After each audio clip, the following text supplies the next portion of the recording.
கர்த்தருடைய பரிசுத்தமுள்ள நாமத்திற்கு ஸ்தோத்திரம். இன்றைய நாளின் கர்த்தருடைய வார்த்தையாக மத்தேயு எழுதின சுவிசேஷம் 14வது அதிகாரம் 17வது வசனம். அதற்கு அவர்கள், இங்கே எங்களிடத்தில் 5 அப்பமும் 2 மீன்களுமே அல்லாமல் வேறொன்றும் இல்லை என்றார்கள். எனக்கு அருமையானவர்கள், இந்த இடத்திலே நமக்கு அனைவருக்கும் மிகவும் மிகவுமாக தெரிந்த வேத பகுதி. இந்த இடத்துல சீஷர்கள் சொல்லுகிறார்கள், எங்களிடத்தில் 5 அப்பமும் 2 மீன்களுமே அல்லாமல் வேறு ஒன்றும் இல்லை என்று சொல்லுகிறார்கள். அப்போது அந்த இடத்துல ஆயிரக்கணக்கான மக்கள் வந்திருக்கிறாங்க. ஆனால் இவர்கள் இடத்தில் இருப்பதோ 5 அப்பம் 2 மீன். ஆனால் ஆண்டவர் என்ன சொல்கிறார் பாருங்க, அவைகளை என்னிடத்திலே கொண்டு வாருங்கள். எவ்வளோ அருமையான ஒரு வார்த்தை. ஒருவேளை இந்த வார்த்தைகளை கேட்கிற அருமையான தேவ பிள்ளையை, நீ குறைவோடு கூட இருக்கிறியா? நீ உன்னிடத்தில் உள்ளதை இயேசுவினிடத்தில் கொண்டு போ. உன்னுடைய இருதயத்தை இயேசுவினிடத்தில் ஒப்புக்கொடு.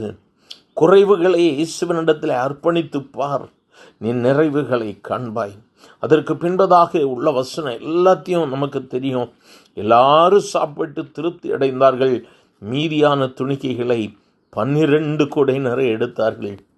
இந்த மாதத்தில் உனக்கு குறைவுன்னு நீ சொன்னீங்கன்னா, ஆண்டவர்கிட்ட போய் நீ ஒன்றை ஒப்பு கொடுத்தேன்னு பாரு, 12 மாதமும் ஆண்டவர் உனக்கு நிறைவை கொடுப்பார்.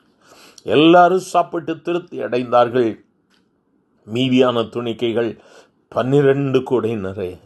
எவ்வளோ அருமை ஆண்டவர் அற்புதத்தை செய்தார். இன்றைய நாளிலும் குறைவோடு கூட ஒருவேளை இந்த வார்த்தைகளை கேட்டுக்கொண்டிருப்பீர்களானால், உலக பிரகாரமான குறைபாடுகள், ஆவிக்குரிய வாழ்விலை குறைபாடுகள் என்று சொல்லி பல விதங்களில் நீங்கள் குறைவுகள் என்று சொல்லி ஜெபிப்பீர்களானால், இன்று உங்களை ஆண்டவரிடத்தில் ஒப்புக்கொடுங்க. ஆண்டவர் சொல்கிறார், அவைகளை என்னிடத்தில் கொண்டு வாருங்க. ஆண்டவர்கிட்ட கொண்டு போங்க.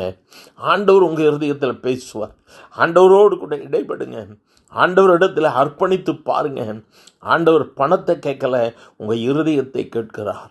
உன் இருதயத்தை அர்ப்பணி. உன் வாழ்க்கையை ஆண்டவருக்கு ஒப்பு கொடுத்து பார். ஆண்டவர் இப்படி எல்லாரும் திருப்தி அடைந்த பின்பதாக 12 கூடை நிறைவேற்றார். 12 மாதமும் நீ நிறைவை காண்பாய். இது கர்த்தருடைய வார்த்தை. உன்னை ஒப்பு கொடுப்பாயா? உன்னை அர்ப்பணிப்பாயா? இன்றும் ஆண்டவர் உன்னை அழைக்கிறார். இயேசு உன்னை கூப்பிடுகிறார். என்னிடத்தில் வா என்று சொல்லி கூப்பிடுகிறார். அவசியத்துக்கு மட்டும் ஆண்டவர்கிட்ட போய் ஜெபம் பண்ணுறதை விட்டுட்டு எல்லா வேளைகளிலும் என் இயேசுவே என்று சொல்லி அவரை நோக்கி கூப்பிடும் பொழுது இன்று அவர் உனக்கு அற்புதத்தை செய்வார். அவைகளை என்னிடத்தில் கொண்டு வாருங்கள் என்று சொன்னவர் இன்று கேட்கிற ஒவ்வொருவரையும் என்னிடத்தில் வா என்று சொல்லி கூப்பிடுகிறார். அவரிடத்தில் போலாமா? அன்பின் ஆண்டவரே, ஆசீர்வதிக்கப்பட்ட இந்த காலை வேளைக்காக நன்றி ஆண்டவரே. அந்த அற்புதத்தை செய்த ஆண்டவருடைய கரங்கள் இன்றும் குன்றி போகவில்லை, குறுகி போகவில்லை. ஆண்டவரே, கேட்கிற ஒவ்வொருவரும் நம்பிக்கையோடு கூட ஆண்டவரே எனக்கு அற்புதத்தை செய்யும் என்று சொல்லி நம்மை நோக்கி கூப்பிடுகிறார்கள் அல்லவா? இன்றும் அவர்கள் திருப்தி அடையட்டும் ஆண்டவரே.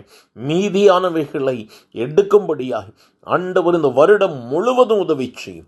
ஆசீர்வதியும். இயேசுவின் நாமத்தில் பிதாவே, ஆமேன், ஆமேன்.